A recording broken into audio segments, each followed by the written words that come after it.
Warren Buffett is not one to raise the doomsday alarm on financial matters, but his message on the importance of frugality and savings is crystal clear. It's crazy to be spending 105% of your income, and I think that leads to all kinds of problems. Believe it or not, the Oracle of Omaha is right yet again. Reckless spending will leave you broke, surviving from paycheck to paycheck, or even worse, drowning in debt. But before you bury your head in despair because you find it challenging to save, no matter how hard you try, the truth of the matter is you're not alone. A shocking survey from Bankrate suggests that most American adults don't even have enough savings to pay an emergency expense of $1,000. So you see, given how it's a pretty common challenge nowadays, the fact remains that you're not a failure. You just lack the right strategies.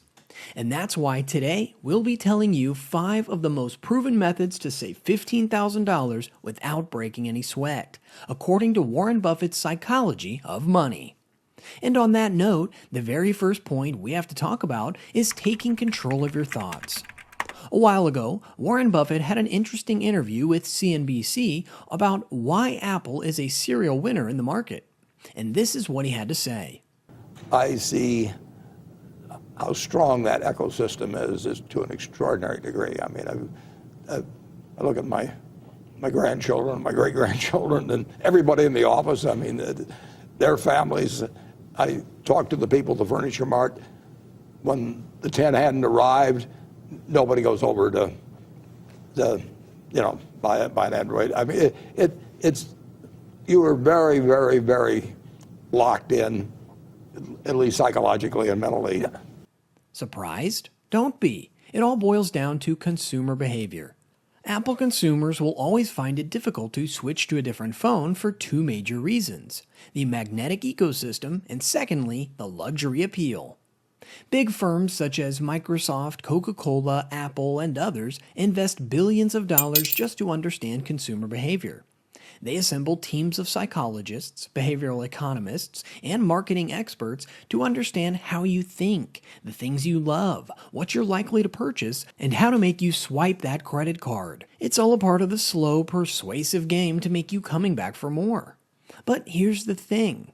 What if, instead of letting these billion-dollar corporations get the best of our thoughts, we were actually able to take control of the situation? Contrary to popular belief, Warren Buffett has always declared that the #1 asset for investors and those who want wealth has nothing to do with having a high IQ, but rather, it's a temperamental quality, not an intellectual quality. You don't need tons of IQ in this business. And in this context, it all starts with a single question: why? While it may sound simple, its importance cannot be overstated. Consider the story of Jake, an individual burning with the desire to do one thing: break free from financial constraints and support his family. But of course, it's never easy. From birth, his life was far from affluent. His family struggled to make ends meet, often living paycheck to paycheck. But despite their financial challenges, Jake's parents instilled in him the values of hard work, resilience, and saving for the future. Growing up in a modest household, Jake witnessed firsthand the sacrifices his parents made to provide for him and his siblings. They worked multiple jobs and made countless sacrifices to ensure that their children had the opportunities they never had. To a considerable extent, not a perfect extent, they will follow the example of their parents. I mean, if their parents are coveting, every possession of their neighbor, or trying to figure out ways to increase their cost of living without necessarily their standard of living, the kids are likely to pick up on it. As an adult, it's his job to change his family's trajectory. He has to build a successful career and become financially independent, not only for himself, but also to support his loved ones. Perhaps you resonate with this story, perhaps not, but in any case, the why for Jake is deeply rooted in his upbringing and the desire to create a better life for his family. This is what experts call the Golden Circle. Coined by Simon Sinek, the Golden Circle is a model that perfectly articulates why some people are more successful than others. Consisting of 3 concentric circles representing 3 different layers, it tells us all to understand our why before focusing on our how and what. Your why represents your deeper belief or purpose, guiding your actions and decisions. The how reflects your unique approach or methodology, while the what encompasses your tangible accomplishments or offerings. But again, we're focusing on the why, because it establishes an emotional bond between your fundamental values and your motivation to save. It forms a personal incentive to save, rooted not merely in obligation or external pressure, but in a profound purpose that you aspire to fulfill. But now that you understand why taking control of your thoughts and knowing why you need to save and change your financial situation is important, the next method to save loads of money fast is something we like to call set and forget. Now, this might come like a shock to you, but did you know that despite Warren Buffett's love for frugality, he actually dislikes it when people take it too far? And that's why you've got to pay close attention to what we're about to tell you. Despite what you might think, you can still easily save up to $15,000 while still affording the occasional wants. The catch? You've got to do it in a specific way. You see, while automating your expenses and savings does require some initial effort, the long-term benefits in terms of time and stress reduction are huge. This approach capitalizes on the concept of loss aversion, where the emotional impact of losing, say, $150 outweighs the satisfaction of gaining that same amount. Thus, any action that diminishes your immediate funds, such as saving money, can feel slightly more challenging as a result. But that's where setting and forgetting comes in. It kills off any form of loss aversion. Let's say you earn $54,000 a year. If you want to set an automatic savings of 10%, you'd have to shed a cool $5,400 at year's end, which is pretty great because you didn't even have to lift a single finger after setting it up once.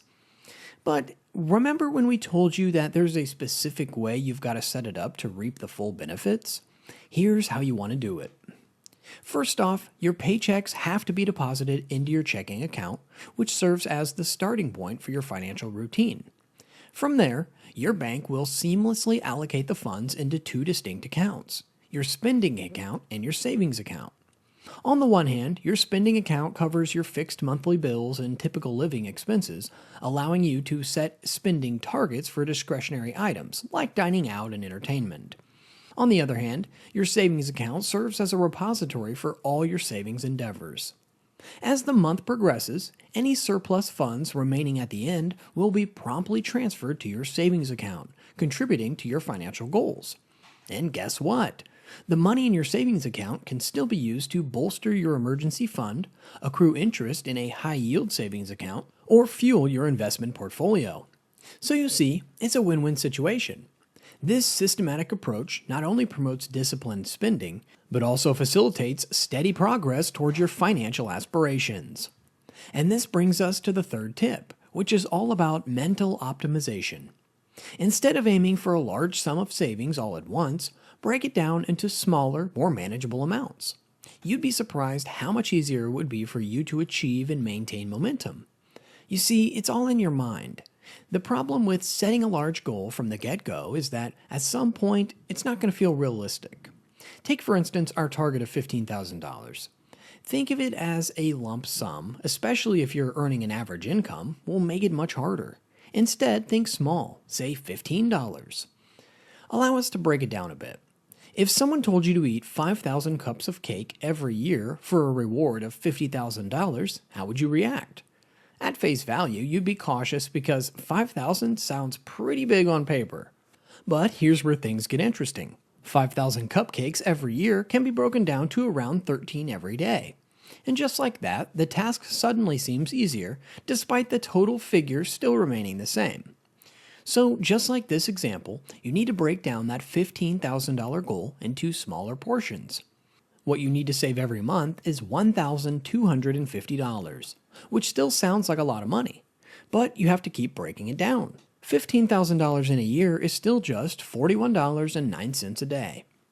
And when you consider the fact that you can save up to tens of dollars every day on cooking meals instead of eating out, brewing your own coffee, taking a taxi instead of booking an Uber ride, or hey, canceling all those subscriptions you don't even need, what exactly is going to stop you from achieving your goals?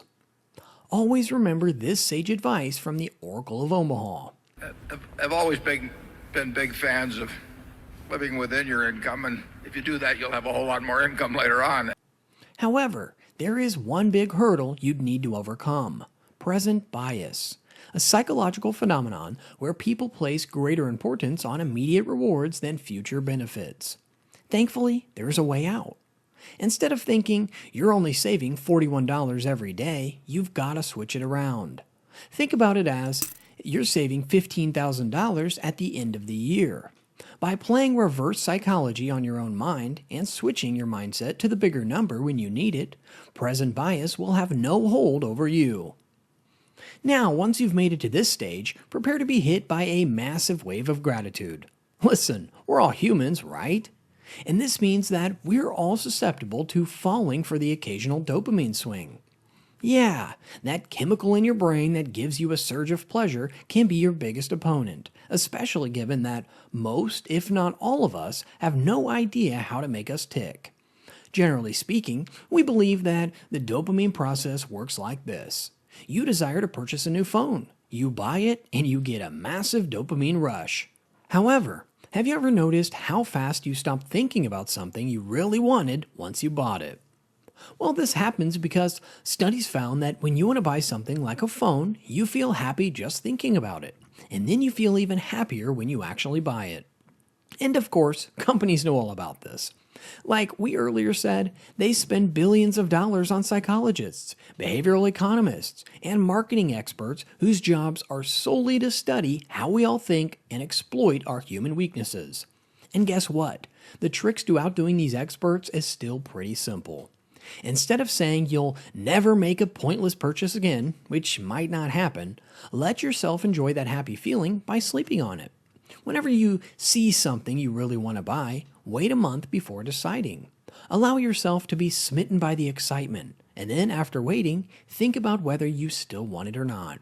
But usually, after cooling off, you'll find out that you really didn't want it after all. It was just a quick decision you made without thinking much.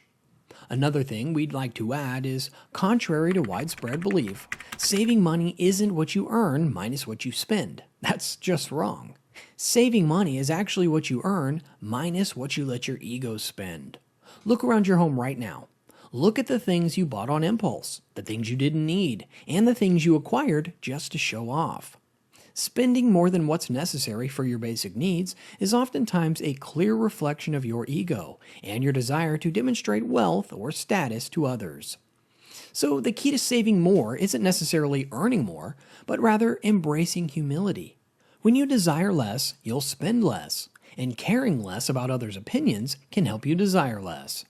But that still leads us to a harsh truth. No matter how you're giving it your all to save, there'll still be moments when you feel like you're not doing enough. And more often than not, it's because you've never tried our fifth tip. Money makes more money. Guys, understanding that statement alone can change your financial life. If Warren Buffett said he'd give you $200 today, or $200 in 2025, which of these options would you take? Most of us would want the $200 now because you can actually use it to solve an immediate need. But here's the thing. What guarantee is it that the value of $200 in 2025 won't be significantly higher than today? If so, how much would you have lost? By understanding the future value of something, you can make better financial decisions based on your future needs. If you have $200 to invest and it can grow by 10% annually, it's wise to invest it now because in a year its value would be $220. However, if you don't foresee making more than $210 or being able to invest your $200 in something with a return higher than 5%, then it's better to accept the $200 in a year because $210 would be worth more than the $200 now. Here's a simpler way to think about the present value of money. If you save money today and invest it in something like the S&P 500 index fund, how much will it grow, let's say, in 10 or even 20 years, with a 10% average annual return? For example, if you were thinking about spending $7,000 on a luxury watch, but instead invested that money in the S&P 500 for 10 years, it would grow to over $18,000. And if you left it for 20 years, it could be worth in excess of $46,000. So you need to ask yourself, is this timepiece currently worth the potential future value of that figure? Getting a piece of luxury on your wrist might be nice and all, but you've got to always consider the risks and rewards. When you invest money, it has the potential to grow over time, thanks to the returns generated by the investment. By putting money into an investment vehicle like the S&P 500 Index Fund, which historically has yielded an average annual return of around 10%, you can harness the power of compounding to increase your wealth over time.